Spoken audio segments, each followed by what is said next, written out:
Hi, James. How are you? Good, Mark. You? Good, thanks.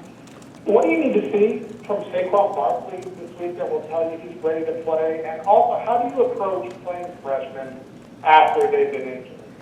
Yeah, the days of the coach making decisions on who plays or not are long gone. They've been gone for a long time. We got doctors, we got trainers that make those decisions. Obviously, we watch them at practice, we talk to them, we get an idea of where we think they are. But ultimately, in the end, the doctors and the trainers will make those calls. That's what they're paid to do. That's what their expertise is in. I took a kinese class in college once. Didn't fare so well in it. So I'll leave those things to them. Obviously, we watch them at practice and we work together to put the best Penn State football program we can out there on the field. But the doctors and trainers will do that. He practiced last week limited. He'll practice this week limited. We'll see what happens. Obviously freshmen. It's different. Like I mentioned, I think last week we discussed this. You come back as a junior or senior from injury. You've played a lot of football in your career. That's different compared to a freshman who hasn't played a whole lot of football anyway. And now he's out a couple weeks. Getting that guy, back ready to play is important. But no different than any other situation in life. How you handle it. This is an opportunity for growth for Saquon. An opportunity for him to really work on the mental aspect of the game and to handle adversity. So we look at all these things as an opportunity to grow. Frank Bodini, York Daily Record. Hi, James. Good to talk to you. You too, Frank. Wendy Lauren, could you detail a little bit the progress development he's made since the beginning of last year, and how close is he maybe to being your starting center no matter the health of Angelo Mangiero? Yeah, he's really grown. I mean, Angelo's our guy. He has I think, a calming effect on our offensive line and our offense, how he calls and how he leads and how he identifies the fronts and makes adjustments. He's just played so much more football. But Wendy's done a great job. You could make the argument Wendy's improved as much as anybody in our program.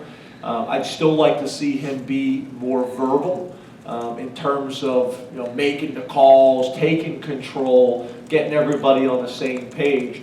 But he's really played well. I'm really, really proud of him. He stepped up when we needed him to step up. I think he does, the point you're making, I think is accurate. He does create some flexibility for us, whether now, he's made the argument that he needs to be on the field. So whether it's Mange playing guard or whether it's Angelo Mangiero would call Mange, or whether it's Mange playing center and Wendy playing guard, I think both of them create some flexibility. So whenever you can put a guy in the game and he grades out a winner and helps your opportunity to win, in a real positive way, that's a good thing. And he's been able to do that last couple of weeks. So we're going to build on it. James, there was a situation on the sideline with Mark Allen and Charles Huff that was caught on video. Can you explain what happened there? And does a coach ever have reason to put his hands on a player in a way that some people might view as aggressive?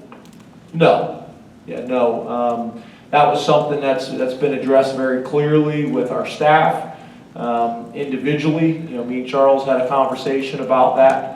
Had a conversation with the overall staff. There's obviously a lot of details and specifics that go into it that we don't need to get into right now. I know who Charles Huff is as a man. I know who Charles Huff is as a coach, and those things have been addressed. So yeah, there's not a place for that. You talked earlier about the opportunity of playing a #1 team. How do you balance getting that across to your players with taking it 1 week at a time and that sort of thing? Do you play it up at all that, listen, this is a once-in-a-lifetime opportunity or a couple times in a lifetime opportunity? Yeah, no, we try not to do that again because I want to keep our plan consistent. I will say, on Sunday when we met and reviewed the game film and try to, at that time, we try to kind of enjoy the win for a few more hours before we get on to the next opponent. When we're kind of reviewing the positives and the negatives from the game. I talk about being 1-0. They should be really proud of that. Winning the last 5 should be really proud of that. Being 2-0 in the Big Ten and being really proud of that. And then I did say, hey, and what an unbelievable opportunity we have this week, being able to go play at Ohio State against the #1 team in the country. What a great opportunity.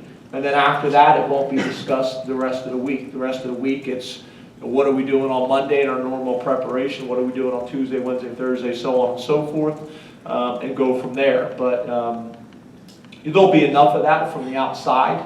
We don't need to do that internally. We want to keep our approach, consistent.